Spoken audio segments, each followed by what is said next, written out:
السلام عليكم يا أقوى مصممين في الوطن العربي كله.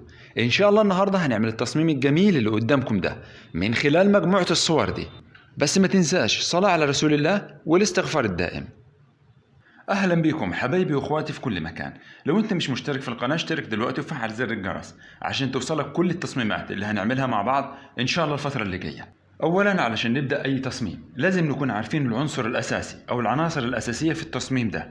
وفي تصميم النهاردة هيكون العنصر الأساسي هو اللمبة اللي قدامكم دي. في الأول هنبدأ نعمل مشروع جديد وهيكون أبعاده 1280 في 720. وهنروح نجيب اللمبة اللي هي العنصر الأساسي في تصميم النهاردة. هنبدأ نقصها علشان نعزلها عن الخلفية. أنا عن نفسي هستخدم الماجيك تول.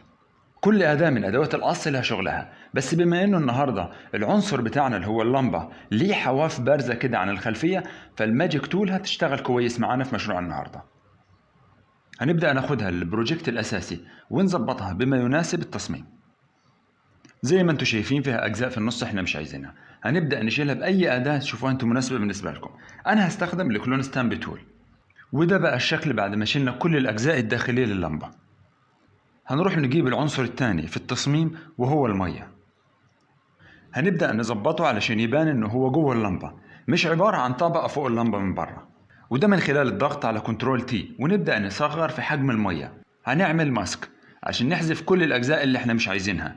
واحنا هنا ما استخدمناش الإرازر تول علشان لو احنا في جزء حذفناه وعايزين نسترجعه تاني هيكون من خلال الماسك بسيطة.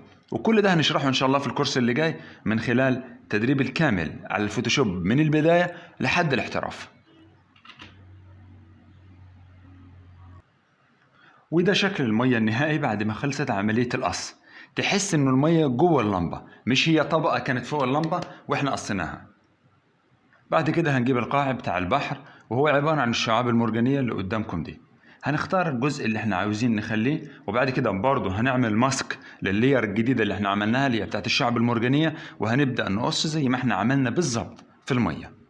أنا بسرع الفيديو علشان الوقت بس احنا أهم حاجة نفهم الفكرة. بس الخطوات واستخدام الأدوات كلها هنبدأ نشرحها في الكورس اللي جاي إن شاء الله. اشترك في القناة دلوقتي لو أنت مش مشترك، وفعل الجرس عشان توصلك كل الفيديوهات اللي احنا هنعملها في الفترة اللي جاية. وده شكل الشعب المرجانية بعد ما قصيناها وخليناها بالحجم اللي احنا عايزينه. بعد كده هنروح نجيب العنصر الرابع في التصميم وهو السمك. هات الصورة واستخدم أداة القص اللي انت تحبها، مش هتفرق، بس أهم حاجة تطلع الصورة بحواف ممتازة وتكون مناسبة للتصميم. في تركية حلوة كده أنا بستخدمها علشان يبان إنه العنصر اللي أنا حاطه فوق العنصر التاني، أو الطبقة اللي أنا حاططها فوق الطبقة التانية تبان إن هي جواها مش فوقها بس. أنا بنقص الأوباسيتي الحوالي 85%، وبكده هتبان إنها جواها مش فوقها بس. شوفوا معايا إن هنفذ الطريقة دي إزاي. بعد كده هنجيب أجمل عنصر في التصميم وهو السلحفاة الجميلة دي. بحب السلاحف جدا. برضو كالمعتاد استخدم أداة القص اللي انت بتحبها. أهم حاجة يطلع القص معاك مظبوط، مفيش مشكلة في أي حاجة.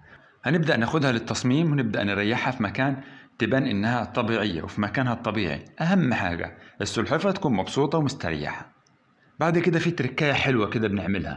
بنعمل نظام شادو تحت العنصر علشان يبان العنصر إنه هو معزول عن الباك جراوند اللي هو محطوط فوقها.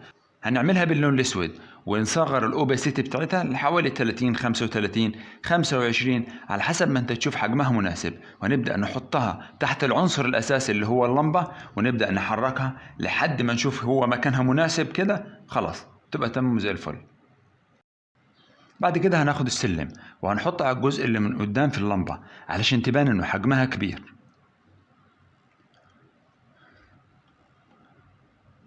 واخر حاجة هنعمل لون للباك جراوند، لون كده قريب من لون المية او اللون سماوي علشان خاطر يدينا بروز في العنصر الاساسي وهو اللمبة والمكونات الداخلية ليها.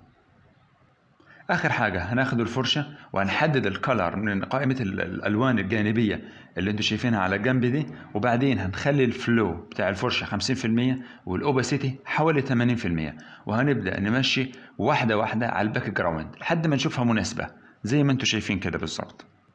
بس يا سيدي، وده التصميم النهائي اللي احنا وصلنا له خطوة بخطوة معاكم. دايما بتشجعونا على نعمل فيديوهات وتصميمات مميزة علشان انتم مميزين.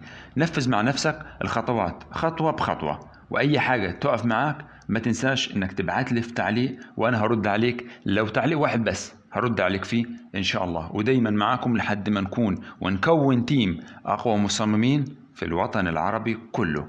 ما تنساش الاشتراك في القناة وتفعيل زر الجرس علشان يوصلك كل جديد، وما تنساش اللايك الجميل عشان نوصل الفيديو ده ل100 ألف لايك، وما تنساش التعليق الجميل اللي دايما بيحفزني علشان نعمل فيديوهات كمان وكمان.